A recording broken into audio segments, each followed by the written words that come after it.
This small, cool rectangle of glass and metal rests so easily in our hands, a seamless extension of ourselves.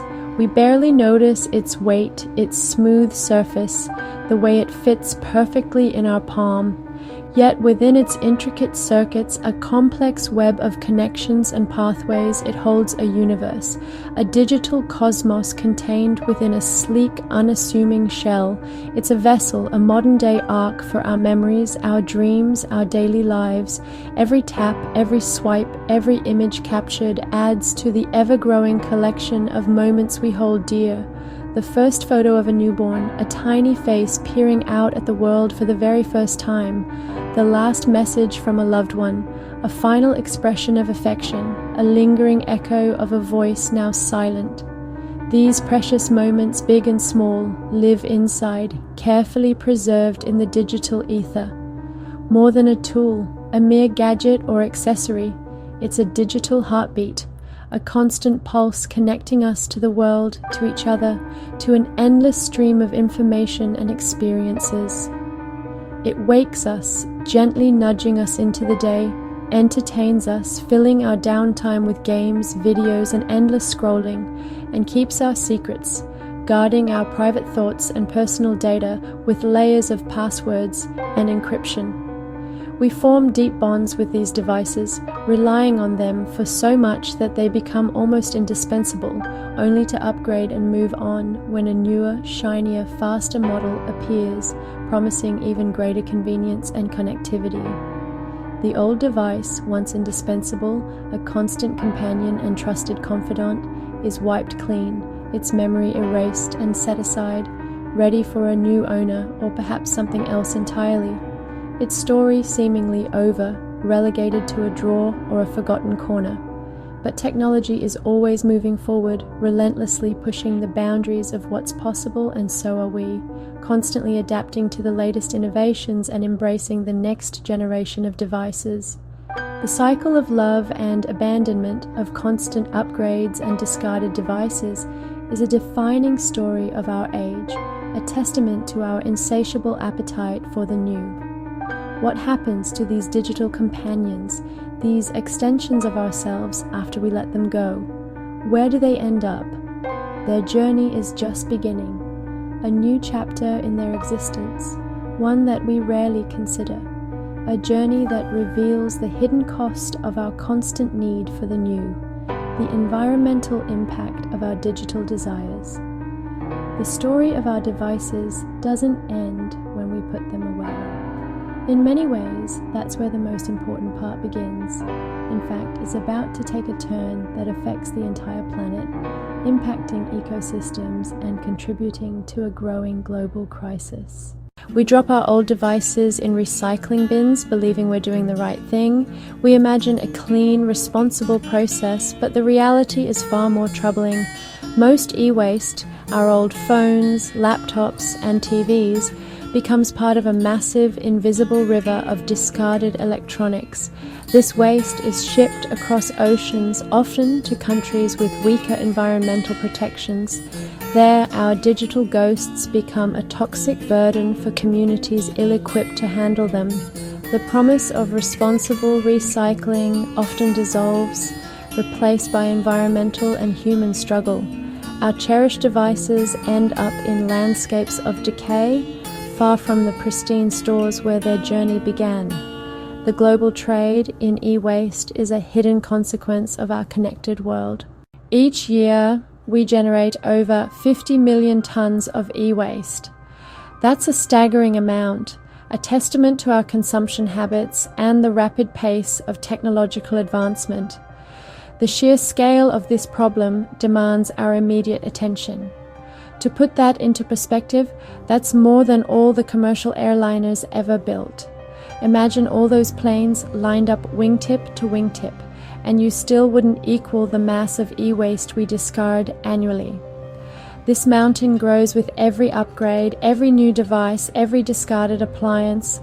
Our insatiable appetite for the latest technology fuels this ever-expanding crisis. Inside each gadget are precious metals, valuable resources that are often squandered. We're talking about gold, silver, palladium, and other rare elements. These materials are often more concentrated in our discarded electronics than they are in newly mined ore, representing a missed opportunity for resource recovery. But along with the valuable materials, there are also toxins lurking within the intricate components of our devices. These include lead, mercury, and cadmium, all hazardous substances that pose a significant threat to human health and the environment. When devices are dismantled without safeguards, often in developing countries with lax regulations, these poisons seep into rivers, soil, and air, contaminating ecosystems and endangering communities. Communities far from us, often those least equipped to deal with the consequences, pay the price for our digital lifestyles. Their health and environment are sacrificed for our convenience, creating a stark disparity in the distribution of environmental burdens.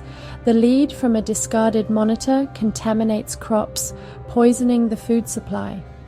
Mercury from a broken screen enters the food chain, accumulating in fish and other wildlife, ultimately impacting human health. The e-waste crisis is a stark story of environmental injustice, a global problem with deeply unequal consequences. It's a crisis where the most vulnerable populations, often children and marginalized communities, bear the disproportionate cost of our technological dependence. Our digital lives, seemingly so clean and efficient, have a hidden toxic legacy that we can no longer ignore. This is not just a waste problem, it's a complex web of interconnected issues that demand a comprehensive solution. It's a moral and environmental challenge for our time, one that requires us to rethink our consumption patterns, embrace responsible recycling practices, and demand greater accountability from manufacturers. Every device begins deep in the earth, mined at great environmental cost. Forests are cleared, water is consumed, and landscapes are scarred to extract tiny amounts of metals. The journey from mine to factory to our hands is long and carbon intensive. When discarded, these valuable materials are often lost forever in landfills mixed with toxins. We mine the planet, use its treasures once, then bury them again, this time as poison. The linear model of take, make, dispose is unsustainable. The true legacy of our devices is a planetary burden that outlasts us all. In places like Agbogbloshie, Ghana, our e-waste arrives as a broken tide. Here, marginalized people, often children, dismantle electronics with bare hands and simple tools. They burn wires for copper, smash monitors for scraps, earning just enough to survive. Toxic smoke fills the air. Lead and cadmium poison the soil and water. The health toll is devastating: damaged brains, diseased lungs, lifeless rivers. Yet these informal recyclers show remarkable ingenuity, extracting value from our waste. They prevent some materials from being lost forever, but at a terrible cost. Their struggle exposes global inequality and the desperate search for value in what we throw away. This is the human face of our digital consumption. Our discarded devices shape lives and landscapes far from home. Amidst the toxic haze, hope is rising. Local and international groups are introducing safer recycling methods, like wire stripping machines that eliminate burning. Education empowers workers to handle hazardous materials more safely. Cooperatives are forming, giving recyclers better prices and safer equipment. Some projects turn waste into new products. Plastic becomes building material, salvage parts repair other devices. A local circular economy is emerging, transforming desperation into innovation. With the right support, these sites can become centers of safe recycling and opportunity. The human spirit, even in hardship, finds ways to rise and rebuild. In other parts of the world, e-waste is tackled by robots and AI in high-tech facilities. Devices are shredded, sorted, and disassembled with precision. Magnets pull metals, sensors sort plastics, robots remove batteries. This process is safer, more efficient, and recovers over 95% of materials. These urban mines extract valuable resources from old gadgets, reducing the need for new mining. The challenge is making this technology accessible everywhere, not just in wealthy countries. Bridging the gap between automated recycling and manual scrapyards is crucial. We have the tools to solve the e-waste crisis if we choose to use them. The future of recycling can be clean, efficient, and global. Advanced recycling treats the symptom, not the cause. Real change starts with design, moving from disposable to durable, repairable products. The circular economy reimagines devices to last, be repaired, and be fully recycled. Modular design lets us upgrade parts, not whole devices, breaking the cycle of waste. This shift requires designers, manufacturers, and governments to embrace repairability and sustainability. Right to repair laws and consumer choices can drive this transformation. We must value longevity and the art of repair over constant replacement. Only then can we slow the river of e-waste to a manageable stream. The journey of our devices, from their creation to their eventual disposal, reveals just how deeply connected we are in this modern age. It highlights the intricate web that links us all, no matter where we are on the globe. It also shows how our choices, both big and small, ripple across the world, creating a chain reaction that impacts communities and ecosystems far beyond our immediate reach. The growing e-waste crisis is like a mirror, reflecting back at us our consumption habits, our values, and the true cost of our technological desires. But it's not just a reflection, it's also a call to action, a wake-up call urging us to confront the consequences of our choices. Engineers with their innovative designs, corporations with their global reach, governments with their regulatory power, and individuals with their purchasing decisions all have a crucial role to play in shaping a more sustainable future. We can choose to hold on to our devices longer, extending their lifespan and reducing the demand for new products. We can repair them, supporting local businesses and keeping valuable materials in circulation. And we can demand better from companies, pushing them to design more durable, repairable, and recyclable products.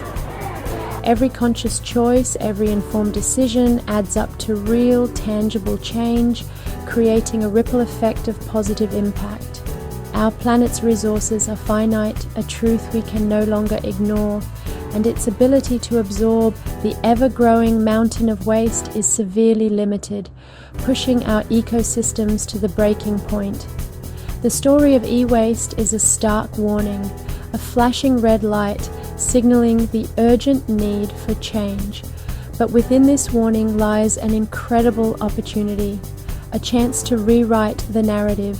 We can innovate new technologies, collaborate across industries and borders, and build a just and sustainable relationship with technology, one that benefits both people and the planet. The future of technology and our planet isn't written yet. It's a blank page waiting to be filled. The choice between a world choked by digital debris, a wasteland of discarded electronics, or one in harmony with technology, a thriving ecosystem where innovation and sustainability coexist, is ultimately in our hands, a collective responsibility that we must embrace.